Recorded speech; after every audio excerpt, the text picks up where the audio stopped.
Editing has become very easy these days. Right now, you don't need to be an editor to be able to edit a video. There are many softwares and many online platforms that can make you edit videos very easily. And now with AI everywhere, you can edit a full video by just clicking one button. Editing is so easy now that most people think literally anyone can edit a video, and the person that is editing it doesn't matter, but it's the software that matters. However, I feel that it's the other way around. I think that it's actually the person editing that matters. So I want to put that to the test and see if it's actually the software or the editor. I was with my friend Code, who is a programmer, a couple of weeks ago, and I saw something I had never seen before, which was something called a Raspberry Pi. Or in other words, one of the smallest computers ever. So at that moment, an idea struck me, which was trying to edit a full HD 1080p video on this thing to prove that it's actually the person editing that matters and not the computer or the software. And honestly, it wasn't easy. This system operates on a Linux and has 2 GB of RAM. Whereas for the ROM, you have to use a memory card, so for that you can go as high as you want. I also had to install the operating system on the card, and once I got that out of the way, I was good to go. Now that all that has been done, the next step is to install the editing software. Now I don't have much choices because number one, I have no experience with Linux system and all the terminal stuff and all of that. And number two, because the specs of this thing, it's not able to handle most of the editing softwares. So my first thought was to install Windows. And I knew from the start that the chances of that working was very, very slim. Okay, so I finally found one way to install it, so I'm going to try my luck. So I just installed a software called Pi Apps, which is an app for downloading common Windows applications. There are many apps available here, apps like OBS Studio, Notepad++, Audacity, AnyDesk, Reapers, and even games like Minecraft. So there's actually a Windows Slasher application on Pi Apps, which is an application for installing Windows. So I think I'm going to try that. I tried, and of course, it didn't work. I began to search Pi Apps if I could find some editing softwares there. However, there was no app for video editing. There is also no editing software on Pi Apps, so I'll have to look for another way to install an editing software. A few moments later. So I just downloaded another software called Wine, which will enable you to download Windows applications on it. So after I installed it, I then tried installing Premiere Pro and DaVinci Resolve, but none of them worked.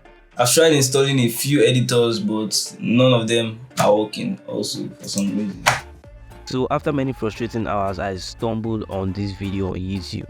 So apparently there is a video editor called Kdenlive, which is an editor that works with the Raspberry Pi. I was happy that I could actually install this app using terminal, so I guess all the work that I did and the apps I installed were just wasted. After many frustrating and angry hours, it finally installed and I was so happy. So I was happy that everything worked, and then this happened.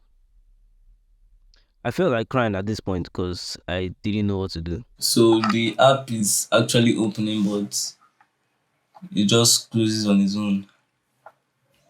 So I guess it's not working. So right there, I completely lost hope, and this video started taking too much time to make. Honestly, I think this was the hardest YouTube video I have ever made. Fun fact, I actually gave up after that point because I was sure this thing wasn't going to work out. So instead, I started to work on another video.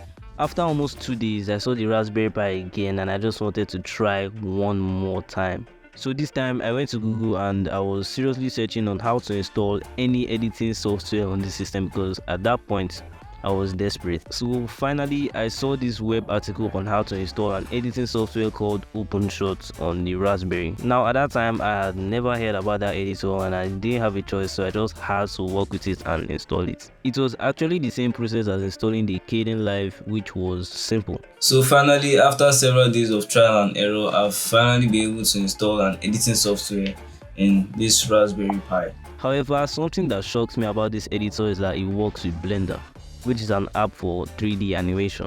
I still had no choice, so I just had to use it like that, and I also didn't need to use the tattoo animation, so I didn't care much about that. After the editor had been installed, I just needed to go and shoot something that I can edit together. So before I start editing, I always look for music to use that will fit the video. So right now I'm on Uppbeat and I'm just looking for music tracks to use.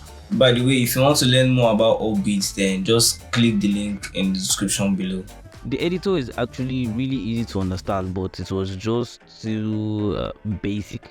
So I can't change the position or scale of a clip without a keyframe being created. Like if I change the position or scale, it creates a keyframe, and then when I start the clip, it starts originally, then slowly animates to the keyframe, which is not supposed to be so. And also, if I make any adjustments to any clip, it can't be reversed. I'll have to delete the clip and import it again. From that moment, I knew that the editing wouldn't be smooth. Okay, so I've put some clips together, so now I have like a basic rough cut of the video. But now the problem is the playback has stopped working. Like I can't play back my clips again.